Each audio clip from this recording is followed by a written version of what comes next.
군사기관이 수소연료 전지에 관심을 갖는 주된 이유는 정숙성 때문이다. 수소연료 전지는 내연기관에서 나는 시끄러운 소음이 발생하지 않아 적이 눈에 띄지 않게 은밀하게 기동할 수 있고 정찰, 기습에도 용이하다. 대표적인 게 잠수함의 공기분류 추진 체계다. 아울러 군이 추진하고 있는 미래전투 체계인 드론봇, 자율주행 전차 등이 현실화됐을 때 작전 지속 능력을 높이려면 수소에너지 같은 고효율, 고에너지 밀도의 연료전지가 활성화돼야 한다는 이야기도 나온다. 수소연료전지 기반 AIP 3주간 물속에서 잠항 가능. 디젤 잠수함은 보통 물 위에서 공기를 빨아들여 엔진을 가동하고 이를 통해 만든 전기를 축전지에 저장해 추진력을 얻는다. 축전지에 저장된 전기를 모두 쓰면 다시 물 위로 올라와서 엔진을 작동해야 한다. 이 같은 과정을 스노클이라고 한다. 외부 공기 유입을 위해 주기적으로 물 위로 부상해야 하는 것이다. 그러나 공기분류 추진 체계는 수중에서 공기 유입 없이도 전기를 발생시키는 시스템이다. 최대 2에서 3주 동안 부상하지 않고 잠항이 가능하게 해주는 기술이다. 스노클을 하면 적에게 잠수함이 노출될 수 있는데 AIP가 있으면 스노클 없이도 물 속에서 견딜 수 있는 것이다. AIP 관련해선 다양한 기술들이 연구됐지만 현재 수소연료 전지에 산소와 수소를 투입해 잠수함 내에서 전기와 물을 생산하는 방식이 주로 사용되고 있다. 2018년 9월 진수된 도산한 창호함은 우리나라가 세계에서 15번째로 독자 설계한 첫 국산 3,000톤급 잠수함이다. AIP도 국산 기술이 처음으로 적용됐다. 범한산업이 개발한 150kW 고분자 전해질 연료전지 4개가 탑재된 것이다. 기동은 여전히 디젤 엔진으로 하지만 국산 기술의 수소연료 전지가 AIP에 적용됐다. AIP는 지난 2006년 1800톤급 잠수함인 손원일함에 처음으로 탑재됐지만 이는 독일 지멘스의 기술을 빌려온 것이었다. 도산한 창호함은 AIP를 통해 3주 이상 수중 작전이 가능하다. AIP가 없는 1200톤급 잠수함인 장보고함은 잠행할 수 있는 시간이 2에서 3일 정도에 불과하며 손원일함은 2주 정도다. 해군 잠수함 사령부 수소제조시설 안전관리 책임자가 수소제조시설에서 자체 생산한 수소를 진해 군항에 정박 중인 이범석함에 공급하고 있다. 해군 제공 잠수함 사령부 AIP에 공급하는 수소 직접 제조. 그간 군은 AIP에 수소를 공급하기 위해 국내 정유시설에서 생산된 수소연료를 특수 차량으로 싣고 와야 했다. 이 방식은 절차가 복잡한 데다 이동 과정에서 사고 우려가 있었고 공급까지 시간이 오래 걸려 비효율적이었다. 그러나 지난 2월부터는 잠수함 사령부가 잠수함의 연료전지용 수소를 직접 제조할 수 있게 됐다. 수전해 방식의 수소 제조 시설을 부대 내에 설치한 것이다. 수전해 방식은 전기로 물을 분해해서 수소를 추출하는 방식이다. 국내 대부분의 수소 제조 시설은 석유화학 공장에서 부산물로 생기는 부생 수소를 사용하는데 잠수함사의 수소 제조 시설은 수전해 방식으로 물을 사용해 수소 에너지를 만들기 때문에 상대적으로 환경 친화적이다. 수전해 방식으로 수소가 추출되면 이를 압축, 저장한 뒤 고압 압축기를 통해 잠수함에 공급하게 된다. 잠수함사는 가스 누출 탐지기, 불꽃 감지기 등을 설치해 안전사고를 예방하고 있으며 가스산업 기사 자격증을 보유하거나 한국가스안전공사에서 주관하는 안전교육을 이수한 자에 한해 안전관리 책임자와 안전관리원을 임명했다. 미래전투체계 전력화하려면 고효율 에너지 활용 필수. 군이 추진하고 있는 미래전투체계인 드론봇, 자율주행 전차 등이 전력화됐을 때 작전 지속 능력을 높이려면 수소에너지 같은 고효율, 고에너지 밀도의 연료전지가 활성화돼야 한다는 이야기도 나온다. 특히 전기 배터리보다 수소연료 전지가 충전 시간도 짧고 항속거리 확보에도 유리하기 때문이다. 전시 작전 지속 능력을 보장하기 위한 기동형 충전 시스템도 개발돼야 한다는 지적도 있다. 전시에는 수소 충전 방법이 제한적이기 때문에 트레일러형 수소 충전 시스템의 개발이 필요하다는 것이다. 전기 추진, 수소연료전지 친환경 선박 대항해 시대 키를 쥐다. 올해부터 시행된 국제해사기구의 환경규제는 조선, 해운업계 지각 변동을 가져올 정도로 강력한 이슈다. 당장 글로벌 업계는 저유황유, 탈황 설비 등을 통해 대응에 나서고 있지만 궁극적으로는 친환경 선박으로의 전환을 생각하지 않을 수 없는 상황이다. 하지만 친환경 선박은 아직 전 세계 어느 국가, 기업에서도 성공한 사례가 없다. 다시 말해 개발에 성공하면 글로벌 초선업계의 새로운 리더가 될 수 있다는 의미다. 친환경 선박 전문 제작 업체인 빈센이 이치환 대표는 그 자리에 이름을 올리겠다는 자신감으로 가득 차 있다. 이 대표는 친환경 선박 개발을 위해 지난 2017년 빈센을 창업했다. 대우조선해양에서 기술 영업, 기본 설계 프로젝트를 담당했던 이 대표는 조선업 구조조정이 한창이던 당시 희망퇴직과 함께 창업을 결심했다. 이후 비슷한 시기 회사를 나올 수밖에 없었던 대우조선해양 출신 엔지니어 10명을 영입했다.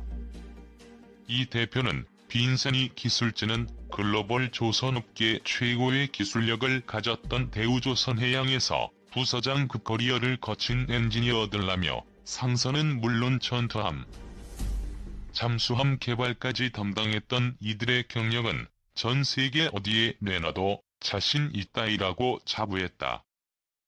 빈센이 주력 사업은 배터리를 이용한 전기 추진 선박과 수소연료 전지 추진 시스템을 적용한 선박을 개발하는 것이다.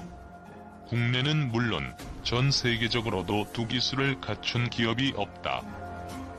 빈센은 상용화가 가능한 전기 추진 소형 선박 개발 완료와 함께 수소연료 전지 1호 선박의 개발을 올해 안에 완료할 계획이다. 글로벌 업계를 보면 수소연료 전지 선박의 경우 미국에서 실증 사업이 이루어지고 있는데 아직 완성 단계까지는 시간이 걸릴 것으로 평가된다. 전기 추진 선박 역시 독일 등 유럽 업체들이 개발 중이지만 역시 시제품 수준이다. 전 세계가 모두 출발선상에 있는 셈이다. 개발 완료가 곧 시장 선점이라는 이 대표의 말에 무게가 실리는 이유다. 특히 수소연료 전지 선박은 초기 기술 확보 여하에 따라 소형선은 물론 초대형 선박의 추진 체계로 적용이 가능해 미래 시장성이 무궁무진하다. 예를 들어 빈센이 개발 중인 12m급 수소연료 전지 선박에는 현대차 넥소 4대 분위 전지가 들어간다. 이를 현재 운용되고 있는 대형 선박의 추력으로 환산하면 LNG선에는 100kW 연료전지 300개가 필요하다. 국내 조선업계가 주력 생산하고 있는 24,000TU급 컨테이너선에는 600개, 초대형 원유 운반선에는 250개가량의 연료전지가 들어가게는 셈이다. 글로벌 업체들이 소형 수소연료전지 선박 개발 경쟁에 뛰어드는 것은 향후 조선 산업의 주도권을 쥐기 위한 기술 경쟁으로 이해하면 된다는 게 이 대표의 설명이다. 글로벌 업체들이 소형 수소연료전지 선박 개발 경쟁에 뛰어드는 것은 향후 조선 산업의 주도권을 쥐기 위한 기술 경쟁의 전초전이다. 이미 노르웨이 대기업 ABB와 캐나다 연료전지 업체 발라드 등 유럽 지역에선 관련 얼라이언스가 꾸려졌다. 뒤이어 일본의 토요타와 조선 업체 얀마, 한국에선 빈센과 현대차가 올 초 잇따라 수소연료전지 선박 개발을 발표하며 무한 경쟁의 신호탄이 쏘아졌다. 빈센은 이에 대응하기 위한 첫 걸음으로 3메가와트급 예인선 실증 사업에 뛰어들었다. 대우조선해양, 해양수산부와 컨소시엄을 구성해 진행되는 이 사업은 현재 정부의 예비 타당성 조사를 거치고 있으며 오는 9월 중 확정될 예정이다. 수소연료전지 추진 예인선은 IMO 2020의 직격탄을 맞고 있는 예인선 산업의 새 판을 짜는 것은 물론 대형화 과정을 거쳐 컨테이너선까지 발전 가능한 사업이다. 당장 국내에만 500대, 전 세계 2만 척의 예인선이 교체 대상으로 시장 규모는 천문학적인 수준이다. 빈센은 전기 추진 소형 선박 개발에도 박차를 가하고 있다. 레저, 치안, 군안 등 200톤 이하 소형 선박의 글로벌 수요는 1,700만 대 달한다. 하지만 국내 생산은 0에 가깝다. 수요가 없는 탓이다. 국내 소형 선박 조종 면허를 보유자가 27만 명에 달하지만 판매되는 소형 레저용 선박은 거의 대부분 수입이다. 국내 판매 실적이 없으니 이를 기반으로 한 해외 진출은 꿈도 못 꾸는 상황이다. 빈센은 이 같은 소형 선박 시장에 전기 추진 보트를 투입해 글로벌 시장까지 확장한다는 계획이다. 이 대표는 친환경 선박 산업의 성패는 기술력도 문제지만 정부의 육성 정책도 큰 몫을 차지한다고 역설했다. 특히 수소연료 전지 선박의 경우 개발 업체가 감당할 수 없는 충전 인프라와 관련 법 유종이 조속히 마련돼야 한다는 것이다. 이 대표는 수소 산업은 육지보다 해상에서 더 속도를 낼 수 있다고 말한다. 초기 인프라 구축이 용이 때문이다. 도로의 거미줄처럼 충전소를 설치해야 하는 육지와 달리 선박은 주요 거점 항만몇 곳에 수소 충전소를 설치하면 된다. 또 인근 주민들의 충전소 설치 반대를 설득해야 하는 과정도 상대적으로 적다는 게 그 이유다. 정부가 최근 그린 뉴딜 정책을 발표하며 수소 관련 산업에 주력하겠다는 방침을 밝힌 것은 환영할 만한 일이라고 이 대표는 말한다. 그 일환으로 울산항에 전 세계 최초로 선박용 수소 충전소가 설치되고 있다. 내년 2월경 설비가 완공되면 실증 사업에도 속도가 붙을 것으로 전망된다. 이 대표는 다만 친환경 선박의 국내 수요 확대를 위해 정부와 지방자치단체가 이를 의무구매하는 등의 정책적 지원이 필요하다고 강하게 주장했다. 이 대표는 국내에서 입증된 실적이 있어야 해외 시장에도 명함을 내밀 수 있다며 친환경 선박에 대한 의구심과 불안감에 정부 기관이 구매를 꺼린다면 기술에서 앞서더라도 글로벌 시장에서의 영업 경쟁력을 확보하긴 힘들다고 말했다. K9서 잠수함까지 수출 전선 이상무 퀀텀점프 K방산. 지난 9월 호주 국방부는 K9 자주포를 호주 육군 현대화 프로젝트 중 하나인 자주포 획득 사업의 우선 협상 대상자로 선정했다. 호주 정부는 K9 자주포 30문과 K10 탄약 운반 장갑차 15대를 납품하는 이번 사업에 1조 원가량의 예산을 편성했다. K9 자주포는 전 세계에서 1,700여 대가 운용 중인 대한민국 대표 방산 수출 장비이다. 터키, 폴란드, 핀란드, 인도, 노르웨이, 에스토니아 등이 K9 자주포로 자국 영토를 지키고 있다. 2000에서 2017년 세계 자주포 수출 시장에서 K9 한 기종이 48%를 차지했다. 한국 항공우주산업은 1999년 창사 이래 올해 상반기까지 총 148대 31억 달러 규모의 완제기 수출 실적을 달성했다. 진입 장벽이 높은 시장에서 후발업체라는 어려움을 극복하고 낸 성과다. 첫 국산 초음속 고등훈련기인 T-51대 수출에 따른 경제 효과는 중형 자동차 1000대 수출과 맞먹는다. 방위 산업은 한국 경제의 새 성장 동력으로 자리 잡고 있다. 항공기, 미사일, 자주포 같은 고부가 가치 최첨단 무기 수출이 늘면서다. 스톡홀름 국제평화문제연구소에 따르면 한국의 무기 수출은 2019년 세계 순위 8위를 기록했다.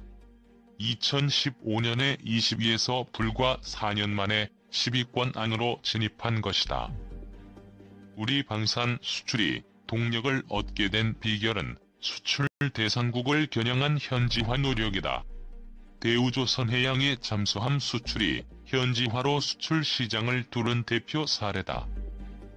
독일에서 전수받은 기술을 발전시켜 동일한 품질의 가격을 대폭 낮춰 인도네시아의 세밀한 요구까지 반영한 개량형 잠수함을 제안해 수주를 따냈다. 대우조선해양은 지난해 1차 사업에 이어 인도네시아 해군으로부터 1,400톤급 잠수함 3척을 약 1조 1,600억 원에 추가 수주했다. K9 수출도 현지화가 큰 역할을 했다.